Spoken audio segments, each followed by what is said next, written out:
जालन्यातील अग्निशमक दलाच्या उपस्थितीमध्ये एका व्यक्तीने आपला जीव धोक्यात टाकत 40 फूट उंच खांब्यावर चढून अडकलेलं कबूतर काढला। यावेळी अग्निशमक दलाचे अधिकारी काय करत होते तर काय, हाताची घडी तोंडावर बोट।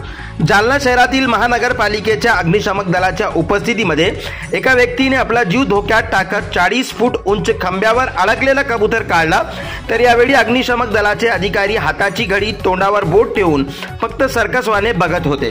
एक व्यक्ती 40 फूट उंच खांबावर चढला, तेही अग्निशमक दलाच्या उपस्थितीमध्ये। ते व्यक्ती त्या खांबावर चढायला नको होता, मात्र तो चढला आणि त्यांनी कबूतरही काढला। यावेळी अग्निशमक दलाचे अधिकारी माधव पानपट्टे फक्त बघायची भूमिका घेत होते।